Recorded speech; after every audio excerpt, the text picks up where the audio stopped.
आपको ध्यान देना होगा, जब परमेश्वर आपके लिए उत्तम द्वारों को खोल के अपना प्रेम व्यक्त करता है आपको, तो वही प्रेम व्यक्त होता है जब कुछ द्वार आपके लिए बंद करता है, क्योंकि वो जानता है कि द्वार इनके लिए सही नहीं ठहरेंगे।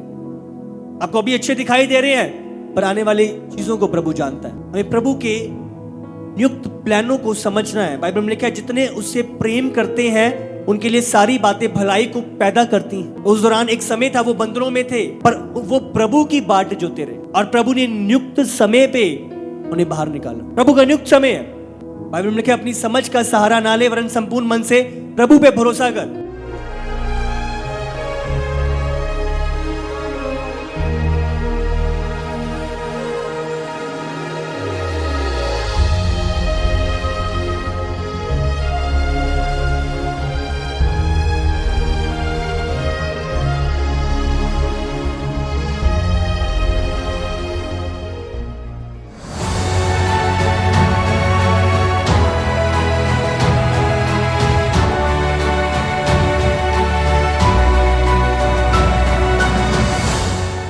निकाले वचन प्रेरितों के काम 16 उसका 26। आधी रात के लगभग पौलुस और सिलास प्रार्थना करते हुए परमेश्वर के भजन गा रहे थे और कैदी उनकी सुन रहे थे। इतने में एकाएक बड़ा भूकंप आया, यहाँ तक कि बंदी गृह की नींव हिल गई और तुरंत सब द्वार खुल गए और सबके बंधन खुल पड़े। समझ, द्वार खुल गए और सबके बंधन खुल पड़े। आधी रात को ये भूकंप आया, पर जब ये वर्शिप कर रहे थे उस समय पे इनकी हालात क्या थी? ये एक बंदी गृह के अंदर थे और इनके हाथ और पैर बंधे हुए थे, बंधनों में थे। आधी रात को वो भूकंप आया, समझ रहे हो? और बाइबल बयान करती है कि वो द्वार खुल गए और बंधन खुल पड़े। 12 बजे वो भूकंप आया, द्वार खुल पड़े। 11:59 उस दौरान भी वो परस्तिश कर रहे थे, वर्शिप कर रहे थे, पर ये जानते नहीं थे कि 12 बजे हमारे बंधन खुलने वाले हैं। 11:59 पे वो वर्शिप कर रहे हैं, प्रभु की महिमा गा रहे हैं, पर प्रभु के नाम को जलाल दे रहे हैं। बाइबल बयान करती है, जैसी 12 बजे मिडनाइट हुई और उनकी आराधना करने के समय भूकंप आया और सबके द्वार खुल गए और बंधन खुल पड़े। प्रभु का एक नियुक्त समय है जब प्रभु अपनी चीजों को पूरा करता है। मिडनाइट, समझ रहे हो? ये बात बाइबल में लिखा है कि वो बंधन टूटे और वो द्वार खुल पड़े। न्यायियों की पुस्तक 16 उसका अगर हम 3 पढ़े। परंतु शिमशोन आधी रात तक पड़ा रहा और आधी रात को उठकर उसने नगर के फाटक के दोनों पल्लों और दोनों बाजुओं को पकड़कर बेड़ों समेत उखाड़ लिया और अपने कंधों पर रखकर उन्हें उस पहाड़ की चोटी पर ले गया जो हिब्रोन के सामने है। आधी रात तक पड़ा रहा और उसके बाद प्रभु की भरपूरी उतरी और क्या हुआ? वो रात को उठकर उसने नगर के फाटक के दोनों पल्लों को, नगर के फाटक कोई छोटे नहीं होते, समझ रहे? पूरा वेट होता है उनमें टनों के हिसाब से, और दोनों पल्लों और दोनों बाजुओं को पकड़कर पेड़ों समेत उखाड़ दिया। एक चीज को समझ रहे हो? पूरा आरसीसी पूरा वो जाम किया होता है और वो इतने बल और सामर्थ्य से उसे उखाड़ दिया, बाइबल बयान करती है, और अपने कंधों पर रखकर उन्हें उस पहाड़ की चोटी पर ले गया। एक समय जो प्रभु का नियुक्त है उसके लिए उसकी बाट जोते रहना बहुत महत्वपूर्ण है। अगर वो 12 बजे का टाइम, मैं ये फिजिकल टाइम नहीं बोल रहा, मैं बयान से ये बयान कर रहा हूं प्रभु का नियुक्त समय, समझ रहे हो? प्रभु का नियुक्त समय। तो 12 बजे अगर प्रभु के काम करने का समय है, जो प्रभु का नियुक्त समय है और जिससे वो सबसे प्रसन्न होता है, तो उससे थोड़ा सा समय पहले जो 11:59 है, शैतान उस समय से बहुत प्रसन्न होता है। क्यों? क्योंकि उस समय पे एक जो विश्वासी है, जो जन है, सबसे निर्बल होता है। इतनी टाइम वेट करे, इतनी टाइम देखा है, इतनी टाइम जांचा है, अब तक परखा है, अब तक तो कुछ हुआ नहीं, अब क्या हो जाएगा? अब समझ रहे हो? इतने दिन तो वेट कर लिया है, अगला दिन वो शुरू ही होने वाला होता है, और यहीं पे शैतान लोगों को निर्बल करके प्रभु की इच्छा से परे कर देता है। बहुत लोग अपने मिरेकल के पास आकर वंचित हुए। बाट जोते रहना, बंधन थे पर वो प्रभु की परस्तिश कर रहे थे। प्रभु की महिमा कर रहे थे। 11:59 पे 59 पे बंधन थे, द्वार बंद थे, पर वो वर्शिप कर रहे थे क्योंकि वो परस्तिश कर रहे थे उस टाइम पे, क्योंकि उन्होंने त्यागा नहीं प्रभु को, क्योंकि उन्होंने छोड़ा नहीं। प्रभु का नियुक्त समय उनके लिए एक मिरेकल को लेके आया। आप अपने मिरेकल को पाओगे यीशु के सामर्थी नाम से। प्रभु के नियुक्त समय तक उसकी बाट जोते रहना, प्रभु की इच्छा को जानना, प्रभु की बातों को जानना। बहुत बारी प्रभु हमें रोकता है, वो ये नहीं है कि प्रभु हमारी विपरीत है। अगर आप निकालो प्रेरितों के काम 16 उसका 6। वे फुगिया और गलातिया प्रदेशों में से होकर गए, क्योंकि पवित्र आत्मा ने उन्हें एशिया में वचन सुनाने से मना किया।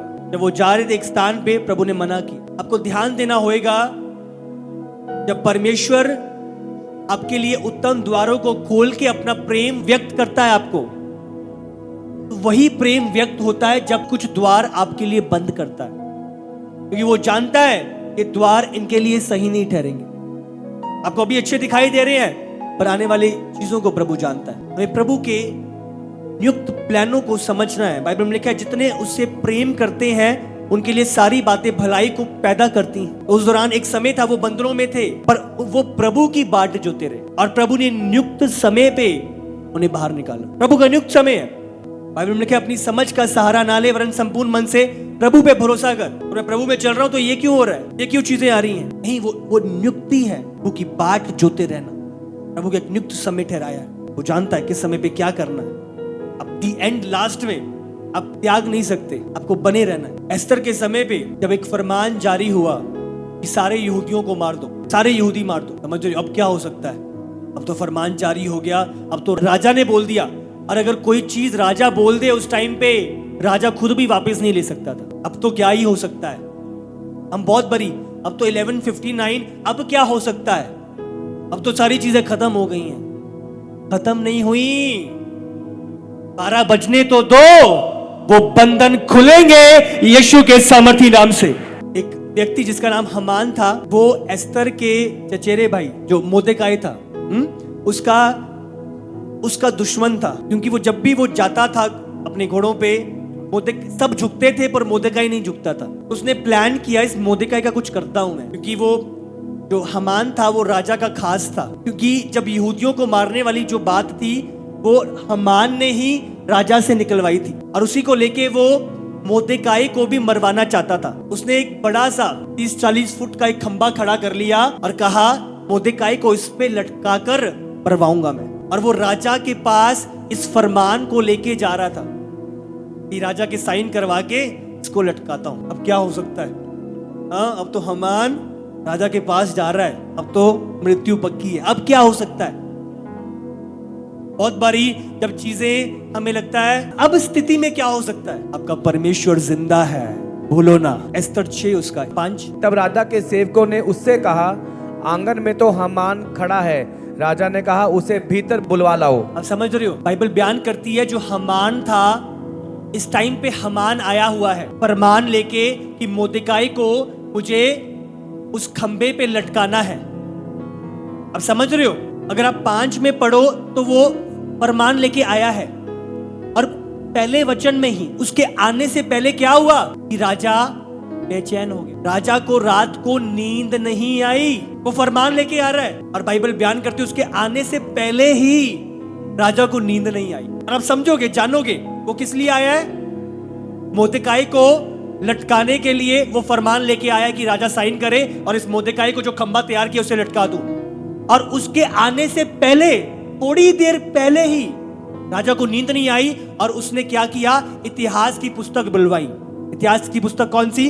मतलब जब भी कुछ राज्य में हुआ करता था पुराने समय पे, सारा इतिहास लिखा जाता था। अब समझ रहे हो, आज के दिन ये हुआ है, आज के दिन ये हुआ है, आज के दिन ये हुआ है। और जैसे ही राजा ने कहा मैं बेचैन हो रहा हूं, वो पुस्तक लेके आओ इतिहास की, इतनी बड़ी पुस्तक, और कहा इसे खोलो।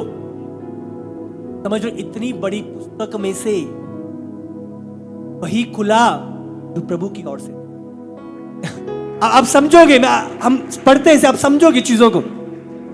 बाइबल बयान करती है, पढ़ो इसका 2। और यह लिखा हुआ मिला कि जब राजा शस्य के हाकिम जो द्वारपाल भी थे, उनमें से बिक्ताना और तरेशेश नामक नाम 2 जनों ने उस पर हाथ चलने की युक्ति की थी, उसे मोर्देकाई ने प्रकट किया उसे था। मोर्देकाई ने प्रकट किया था। ये इसका मतलब क्या है कि जब एस्तर रानी बनी उस दौरान जब 2 जन थे जिन्होंने राजा को मारने की युक्ति रची, और जब वो आपस में बातें कर रहे थे तो मोर्देकाई ने ये बात सुन ली, और मोर्देकाई ने क्या किया, राजा के लोगों को एस्तर के द्वारा मैसेज पहुंचाया कि 2 लोग हैं, ये राजा के खिलाफ युक्ति कर रहे हैं राजा को मारने के लिए। और जब पता लगाया गया वो सचमुच राजा को मारने की युक्ति कर रहे थे, और राजा ने उन दोनों को मरवा दिया। अब समझ रहे हो? तो इस बात का जिक्र हो रहा है कि मोर्देकाई के द्वारा राजा की जान बचाई गई, नहीं तो वो 2 जने उसके सिक्योरिटी गार्ड थे। हाँ, सिक्योरिटी गार्ड ने उसको मार देना था, पर मोर्देकाई ने उनकी बात बता दी और वो बचाए गए। अब समझ रहे हो? पढ़ो आगे 3। तब राजा ने पूछा, इसके बदले मोर्देकाई की क्या प्रतिष्ठा और बड़ाई की गई? ध्यान दे, राजा ने क्या पूछा? अच्छा, इसके बदले मोर्देकाई ने मेरी जान को बचाया, मोर्देकाई के लिए कुछ किया गया है कि नहीं? कुछ उसका किया है कि नहीं? तुमने कुछ दिया है उसको? कोई रिवॉर्ड, कोई इनाम दिया है कि नहीं? समझ रहे हो कि नहीं? अमान किस लिए आ रहा है? मोर्देकाई के खिलाफ फरमान निकलवाने के लिए कि इसको खंबे पे लटका दूंगा। और राजा इधर क्या पूछ रहा है? क्या मोर्देकाई को कोई इनाम दिया है कि नहीं? अब समझ रहे हो? वो उसको मरवाने के लिए आ रहा है, और उससे थोड़ी देर पहले ही राजा को प्रभु ने सोने नहीं दिया कि जाके मोर्देकाई को उसका इनाम दे। मृत्यु नहीं, परमेश्वर ने उसे इनाम दिलाया। अब देख रहे हो, प्रभु के नियुक्त समय जब आपको लगता है कि अब क्या हो सकता है, अब तो हामान राजा के पास पहुंच गया, राजा के द्वार के पास पहुंच गया, अब तो बाहर खड़ा है, अब प्रभु राजा को सोने नहीं देगा। अब समझ रहे हो? और बात यहां तक सीमित नहीं है। अब राजा कंफ्यूज है, अब इसके लिए करूं तो करूं क्या? राजा को पता नहीं चल रहा इसके लिए क्या इनाम करूं, और इसका इनाम भी अब कौन बताने वाला है, हम पढ़ेंगे आगे।